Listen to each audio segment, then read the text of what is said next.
हाँ जी।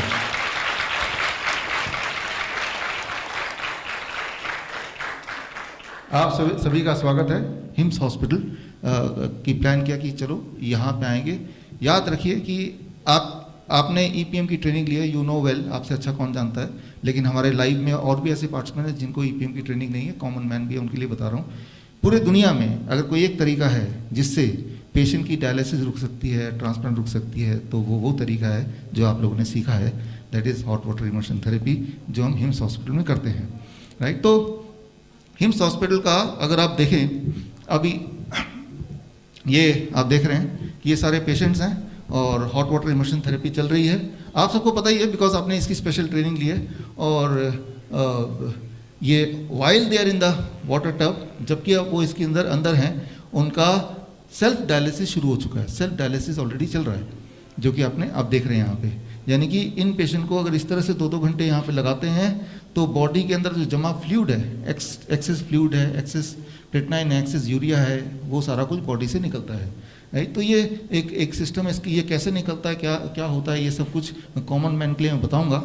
तो इस तरह से डेराबस्सी में पहला हॉस्पिटल खुला कुछ महीने पहले, और वो हॉस्पिटल एकदम भर गया। फिर हमारे राजा मुकीम है जयपुर में, जयपुर हिम्स, राजा मुकीम जी यहाँ पे प्लीज़ एक बार खड़े होंगे। तो इन्होंने हिम्स डेराबस्सी की तरह ही जयपुर खोल दिया। अब वो भी पूरा हाउसफुल हो गया, पूरा भर गया ना। तो दोनों जगह अगर अगले 15 दिन की कोई एडमिशन नहीं है। फिर हिम्स जोधपुर भी अभी खुल गया, लेकिन आई एम श्योर कि अगले 2-4 दिन में वो भी भर जाएगा। तो जो लोग मुझे सुन रहे हैं कि अगर आप अगले 15 दिन में भी जाने की सोच रहे हैं तो वो ऑलरेडी हाउसफुल है। तो एक तरफ तो ये है कि हम दिमाग में ये आ रहा है कि कितने खोलें ताकि सब लोगों को एकोमोडेट कर पाएँ, that is one thing, right. दूसरी तरफ से एक और पहलू आ रहा है, एक और प्रॉब्लम आ रही है हमारे, प्रॉब्लम बोलें या सोल्यूशन बोलें, वॉट एवर। कॉल्स मेरे पास तो नहीं आते, मेरी पत्नियाँ बैठी, इनके पास कॉल आया कि हम तो वहाँ गए थे, वहाँ तो पैसे मांग रहे हैं। तो फिर उन्होंने बोला आप तो गरीबों से भी पैसे लेते हो हॉस्पिटल में। मैंने कहा हॉस्पिटल में तो पैसे लेंगे, कैसे काम चलेगा। कहा ये तो कोई बात नहीं हुई, गरीब कैसे देगा पैसा। मैंने कहा बात तो ये भी सही है, राइट।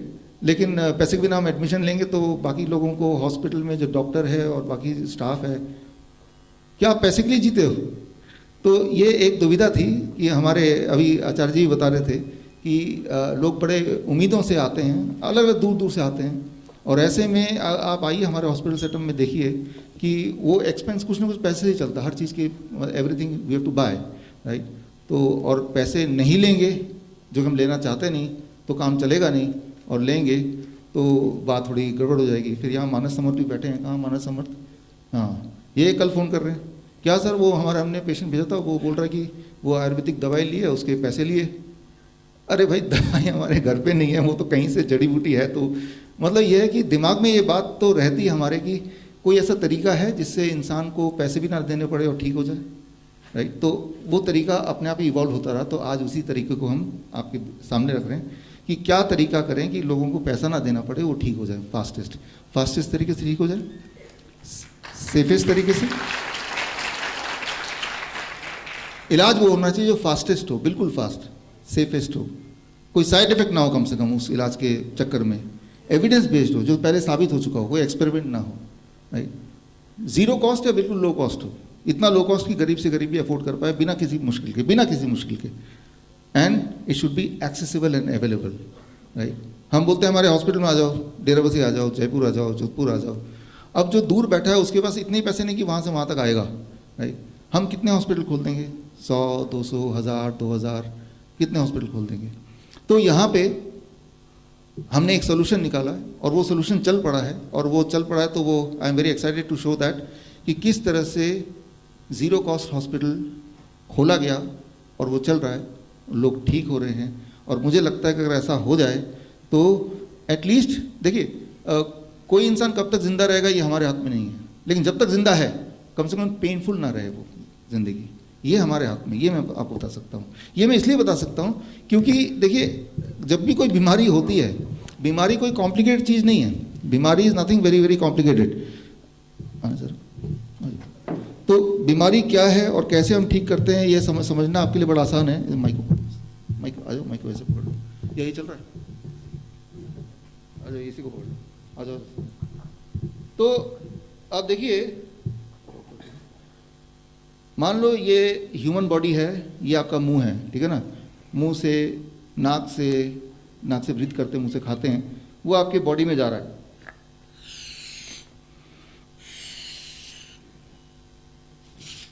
ये आपके बॉडी में चला गया, राइट। रोज कुछ ना कुछ जा रहा है बॉडी में, राइट।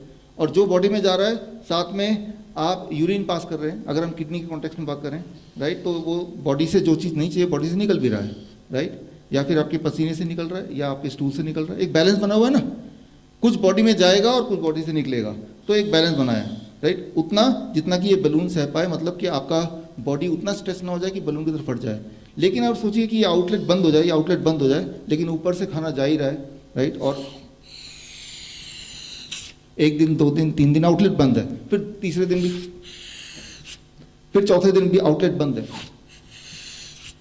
तो एक दिन आएगा जब ये आउटलेट बंद है, राइट, तो वो फट जाएगा। तो इस मेडिकली इसे बोलेंगे कार्डिक अरेस्ट हो गया, राइट। वो body is like a balloon, और एक टाइम पे वो फटेगा, and that is the death, right. तो फिर अब क्या है कि जितने रफ्तार से अंदर जा रही हैं और जो चीज़ यूज़ नहीं हो रही है, वो बाहर भी उसी रफ्तार से रोज़ आना चाहिए। और अगर नहीं आता है तो बॉडी में कहीं ना कहीं वो स्टोर होता जाता है, और स्टोर होता है तो उसी को हम बोलते हैं स्टोन, उसी को बोलते हैं ट्यूमर, उसी को बोलते हैं सिस्ट, उसी को बोलते हैं फिर स्वेलिंग, उसी को बोलते हैं क्रेटनाइन, उसी को बोलते हैं यूरिया, उसी को बोलते हैं एक्सेस शुगर, उसी को बोलते हैं हाई ब्लड प्रेशर। अब कोई से कोई बीमारी को ले लो, हो यही रहा है, राइट। आपने कुछ भेजा अंदर, कुछ तो यूज़ कर लिया बॉडी ने, और जो यूज़ नहीं कर पाया वो बॉडी ने निकाला, राइट। फिर अगले दिन कुछ भेजा अंदर, फिर बॉडी ने यूज़ किया, कुछ जो नहीं यूज़ कर पाया वो बॉडी ने निकाला, राइट। तो एक बैलेंस बना हुआ, हम जिंदा हैं, हमें कोई दर्द नहीं, कोई पेन नहीं है।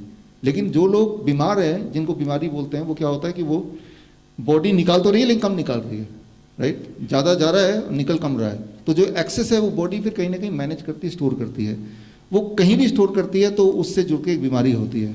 So you have to understand कि कोई भी बीमारी हो, दैट मीन्स कि बॉडी के अंदर देयर इज सर्टेन थिंग्स जो कि नहीं होना चाहिए, वो बॉडी में है, राइट। अगर वो घुटनों के इधर है तो वो फिर बोलेगा, वो जॉइंट पेन बोलेगा, आर्थराइटिस बोलेगा, कोई ना कोई और नाम देगा, लेकिन it is an excess accumulation, right. वो एक्सेस एक्यूमुलेशन वो क्रेटनाइन के फॉर्म में हो, वो यूरिया के फॉर्म में हो, यूरिक एसिड के फॉर्म में हो, कभी कभी कोलेस्ट्रॉल के फॉर्म में हो, right. I am not saying cholesterol is good और बैड, लेकिन गलत जगह पे अगर कोलेस्ट्रॉल होगा तो बैड है।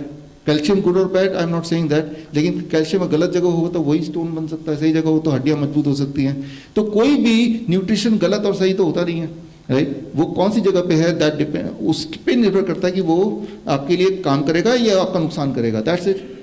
तो अब बड़ा ही सिंपल, कि हमें सिर्फ एक काम करना है कि बॉडी के अंदर जितना एक्सेस है उसको अगर हम निकाल देते हैं, जितना भी जिसके पास है, तो पेशेंट ठीक हो जाएगा ना। वही तो दिक्कत है। और निकालने के लिए भगवान ने बहुत सारे तरीके दिए हैं ऑलरेडी, नेचर ने, राइट। उनमें से एक तरीका है, that is we call it the third kidney, तीसरा किडनी। 2 किडनी तो है आपके पास, तीसरा क्या है, उससे भी बड़ा kidney, that is the skin, right. Skin is the third kidney, the biggest organ, right. अब आपको ये समझना पड़ेगा, if I come back again, एक बार फिर से आ जाओ, कि मान लो कि मैंने इसको, अब इतने में कोई इस बलून को दर्द नहीं हो रहा है क्योंकि इसकी कैपेसिटी के अंदर है, राइट। लेकिन ये कैपेसिटी में बढ़ा दूं, थोड़ा बहुत डिस्कम्फर्ट होगा, कैपेसिटी और बढ़ा दूं, अब डिस्कम्फर्ट ऐसा होगा कि वो सहा नहीं जाएगा। अब कुछ ना कुछ करना है। अगर किसी भी डॉक्टर के पास जाएंगे, वो बोलेगा कि भाई इसमें आपने जितना भरना चाहिए था हवा, उससे ज़्यादा भर गया, तो थोड़ा हवा निकाल दो। इंपॉर्टेंट ये है, ये नहीं कि थोड़ा हवा निकाल दो, इंपॉर्टेंट है कि वो थोड़ा हवा कहाँ से निकालना है, what should be the outlet, right. हवा निकालना है, बात समझ आ गई। हवा कौन से रास्ते से निकालना है, आउटलेट ऐसा हो कि इस बैलून को नुकसान ना पहुंचाते हुए हवा को निकालना है। Try to understand this. हवा को निकालने का एक और तरीका भी मैं निकाल सकता हूं, मैं पिन यहाँ से बोल दूं तब भी तो हवा निकल जाएगा ना, बट कॉस्ट क्या पे करना पड़ेगा मुझे, बैलून भी फट जाएगा। Try to understand that. ये एक बात जो एक मत हो सकते हैं कि ये श्योर है कि आपके बॉडी में कुछ एक्सेस को बाहर निकालना है, but where is the difference, difference in one thing only, कि जो बाहर निकालने का जो रूट है, रास्ता है, वो हमने गलत चूज कर लिया तो हम निकाल तो देंगे, but that will cost the life, right. किसी की जान चली जाएगी, या जान नहीं भी जाएगी तो वो काफ़ी डैमेज हो जाएगा। जितनी बार कोई भी पेशेंट डायलिसिस के लिए जाता है तो ये पक्का है कि उसके अंदर फ्लूइड ओवरलोड हो गया, मतलब ज़्यादा फ्लूइड भर गया है, ज़्यादा क्रिएटिनिन भर गया, यूरिया भर गया, XYZ ज़्यादा न्यूट्रिशन भर गया इन द रॉन्ग प्लेस। तो निकालना है यहाँ तक ठीक है, लेकिन निकालने का रास्ता अगर डायलिसिस हो तो that is as good as कि निकालने का रास्ता हम ये बोल रहे हैं कि बैलून को बीच में से छेद कर दो, राइट। जो रास्ता भगवान ने बना के दिया उन्हीं में से कोई रास्ते से अगर निकालेंगे, राइट, तो बिना डैमेज किए, बिना बॉडी को डैमेज किए इंसान को हम दोबारा हील कर सकते हैं। लेकिन अगर जो रास्ता भगवान ने नहीं बनाया उस रास्ते को हम नया बनाएंगे तो हर बार जितनी बार डायलिसिस होता है, जैसे डॉक्टर अवधेश पांडे बोलते हैं कि एवरी टाइम जब डायलिसिस होता है तो मान लीजिए किडनी को 1000 पार्ट में डिवाइड कर लीजिए, तो हर बार 1 part is getting even more damaged, right. You are giving a cost to it. जितनी बार डायलिसिस होगा उतनी बार आपकी किडनी फर्दर खराब होगी, try to understand that, right. क्योंकि ये जो रूट यूज कर रहे हैं, चाहे पेट का रूट यूज कर रहे हैं, चाहे ब्लड को लेके बाहर डाल रहे हैं, ले रहे हैं, this is the not the route जो कि भगवान ने आपको बना के दिया है, राइट। तो सारी जो बीमारियां हैं, जितनी बीमारियां, बीमारी का बेसिक प्रिंसिपल आपको समझ आ गया। सवाल ये नहीं कि वो कैंसर है, कि ट्यूमर है, कि वो किडनी फेलियर है, what name we want to give. सवाल ये है कि there is something excess which is there and wherever it is giving you discomfort and pain, that is the only thing. तो क्या हमारे पास कोई यूनिवर्सल तरीका है जिसके माध्यम से हम एकदम बॉडी के अंदर की चीज़ों को बाहर निकाल दें, राइट। तो जो भगवान का दिया हुआ है जगह जहाँ से किसी भी चीज़ को बाहर निकालने के लिए भगवान जगह, that is the pores, right. आपके पूरे बॉडी में स्किन या फिर स्टूल या फिर यूरिन, राइट। ये 3-4, कभी कभी नाक से भी निकाल सकते हैं कुछ ना कुछ, राइट, वो भी। तो ये चीज़ 3-4 आउटलेट है जो पहले से ही बने हुए हैं। अगर इन आउटलेट को अगर आप यूज़ करेंगे तो बॉडी डैमेज नहीं होगी, बिकॉज ये पहले से ही बनाया है। अब मुझे कमरे से बाहर जाना है, मैं अलग से एक दरवाज़ा छेद करके फिर निकलूँ तो ये डैमेज हो जाएगा। लेकिन जो दरवाजे ऑलरेडी बने उन्हीं में से मैं कुछ यूज़ कर लूँगा तो इमारत का कुछ भी नहीं होगा। तो यहाँ पे समझिए ऑल्टरनेट दरवाज़ा हमें पता है कि हमारा स्किन है। जब भी कोई किडनी फेलियर, हम किडनी के कॉन्टेक्स्ट में बात कर रहे हैं, but you can extend to any disease, right. Kidney patient को जब हम देखते हैं तो मैं डॉक्टर अवधेश पांडे, हम लोग आचार्य महेश, हम ये नहीं देखते कि आपका क्रिएटिनिन कितना है, वी नेवर सी दैट। जब भी मैं किसी पेशेंट देखता हूँ, किडनी पेशेंट, उसके पैर देखता हूँ सबसे पहले। आप भी किसी पेशेंट को देखेंगे, उसके हाथ और पैर देखिए, राइट। अपने हाथ देखेंगे, उसके हाथ देखेंगे, अपने पैर देखेंगे, उसके पैर देखेंगे, 1 सेकंड में समझ आ जाएगा किडनी पेशेंट है या नहीं है, राइट। अगर तो सूजन है, राइट, स्वेलिंग है, यानी कि बाहर नहीं निकल पा रहा, तो बॉडी की ग्रेविटी की वजह से क्या करता है कि पैरों में ही वो अटका हुआ है, गेटिंग द पॉइंट। तो उससे that is the first indication. कई बार तो उसको उल्टी होने लगती है, बॉडी का जो बाहर जाने का जो भी आउटलेट है उसको यूज़ करता है। कई बार उसको इचिंग हो जाएगी, यानी कि स्किन के रास्ते बॉडी बाहर निकालने की कोशिश कर रहा होगा, राइट। तो इस तरह से तो ये सिम्टम हम पूछते हैं कि इचिंग हो रही है क्या, उल्टी हो रही है क्या, एक्सट्रीम वीकनेस होगा, राइट, क्योंकि वो ऑर्गन्स के ऊपर वो फ्लूइड जमा है तो ऑर्गन्स ठीक से फंक्शन नहीं कर पाएंगे। तो this is how we know कि भाई इनके तो किडनी में दिक्कत है, is a patient, right. Kidney patient बोलें या सिर्फ पेशेंट बोलें, ये भी एक क्वेश्चन मार्क है। इतना ही पता है कि भाई इसके बॉडी में जो जमा हुआ है वो उसी स्पीड से नहीं निकल रहा है, और उस स्पीड से जब नहीं निकल रहा है तो इसमें दोष किसका है, किडनी का दोष है या स्टमक का दोष है, कौन सा ऑर्गन का, ये भी एक थोड़ा सा कन्फ्यूजन बना ही रहता है। लेकिन हमारा मतलब सिर्फ इतना है कि निकल जाए, राइट, कहीं से भी कैसे भी निकले, ठीक रास्ते से निकल जाए, दैट्स ऑल। अच्छा, कैसे पता चलेगा निकल रहा है कि नहीं निकल रहा है? बड़ा सिंपल है। अब देखिए यहाँ पे this is what we call as hot water immersion therapy. आप देखिए इसमें पानी में हम बिठाते हैं इस तरह से, और पैर सीधे हैं और गले तक पानी है। पानी का टेम्परेचर 40 डिग्री सेल्सियस, और अभी जैसे आप और मैं हूँ, अभी एटमॉस्फेयर, राइट, स्पेस से ऊपर जो हवा है, हवा का दबाव हम सबके बॉडी में है, right, that is called 1 atmospheric pressure. लेकिन पानी का दबाव भी हो गया ना, जो आदमी बैठा है यहाँ पे, उसके पानी का दबाव, इसके नीचे वाला हिस्सा जो है पानी का दबाव है प्लस एटमॉस्फेयर का दबाव है, 1 atmospheric pressure plus the pressure of the water also. ये दोनों प्रेशर प्लस हीट, जब ये तीनों चीज़ काम करते हैं तो एक मैजिक होता है कि बॉडी के अंदर जो अलग एक्सेस चीज़ है, हमें नहीं पता वो एक्सेस कैल्शियम है, वो यूरिया है, वो पोटेशियम है, वो सोडियम, हमें नहीं पता। हमें तो पता है कि पेशेंट को तकलीफ है, वो एक्सेस क्या है हमें नहीं पता। तो जैसे हमने बिठाया, जो भी चीज़ एक्सेस है वो स्किन के रास्ते निकलना शुरू हो जाएगा, right. If it is creatinine, वो निकलना शुरू हो जाएगा स्किन के रास्ते, और उसका यूरिन का अर्ज, उसे पेशाब आएगा, राइट। वो बोलेगा मुझे पेशाब करने जाना है, तो या तो यूरिन इकट्ठा होगा जो वैसे नहीं यूरिन हो रहा था, या फिर स्किन के रास्ते से होगा। एक्चुअली दोनों चीज़ें होना शुरू हो जाता है। अच्छा, हमें कैसे पता कि हो रहा है कि नहीं हो रहा है? हम पहले उसका वेट करते हैं वेइंग मशीन से कि भाई आपका वेट कितना है, 65 kg। फिर उसको बिठाते हैं, 2 घंटे बाद फिर वेट करते हैं, निकलने के बाद, ड्राई करने के बाद वेट है 64 kg, तो कितना एक्सेस निकल गया? 1 किलो निकल गया ना। इसी को बोलते हैं डायलिसिस, राइट। इसी के सारा जो इंडस्ट्री है दैट इज डायलिसिस, राइट। तो ये कैसे होता है, फिजिक्स ऑफ इट, राइट। ये इंजीनियर ज़्यादा समझ पाएंगे, डॉक्टर कभी नहीं समझ पाएंगे, बिकॉज ये फिजिक्स, बॉडी का फिजिक्स काम करता है। ये समझना होगा आपको कि जैसे ही इस पोस्चर पे कोई बैठता है उसका जो स्ट्रोक वॉल्यूम है, हार्ट रेट वो बढ़ता है 20%, और पूरा जो ब्लड है वो इस हिस्से में आ जाता है ज़्यादा, पैरों से, राइट, इस हिस्से में आ जाता है। एंड देन क्योंकि सारे जो ऑर्गन है वो यहीं पे हैं, पैरों में कुछ खास कुछ है नहीं, right, and then it starts working, right.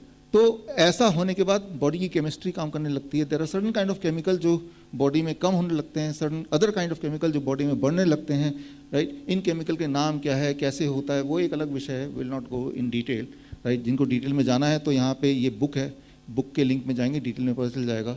ये केमिकल चेंजेस आने से skin starts behaving like a kidney, right. ये केमिकल चेंज आने से skin starts behaving like a kidney, right. तो और उससे क्या होता है, 2 घंटा जब बैठता है, sodium excretion increases by about 5 time, potassium bye double, urine output उसका 3 गुना बढ़ जाता है, स्वेलिंग उसका रिड्यूस होने लगता है, वेट रिड्यूस होने लगता है। कैसे पता लगेगा भाई? मेजर करके पता लगेगा। उनका ब्लड प्रेशर, पहले दिन ही ब्लड प्रेशर घट जाता है, पहले दिन ही। For most of our patient जो हिम्स में एडमिट है या जो हमारे वर्चुअली जिनको देख रहे हैं, पहले दिन ही उनको ब्लड प्रेशर की गोली उनको कम करनी पड़ती है। बिकॉज ब्लड प्रेशर ज़्यादा क्यों है? अब देखिए, जब मैं बैलून को फुला रहा हूँ तो बैलून का प्रेशर क्या होगा, एयर प्रेशर क्या होगा, ज़्यादा होगा कम होगा? ज़्यादा। लेकिन थोड़ा हवा निकाल दूँ फिर कम हो जाएगा ना। तो हमने 1 kg फ्लूइड, एक्सेस फ्लूइड निकाल दिया तो ब्लड प्रेशर कम हो गया। अब कम हो गया, दवाई लेके आप क्या कर रहे थे? ब्लड प्रेशर कैसे कम कर रहे थे?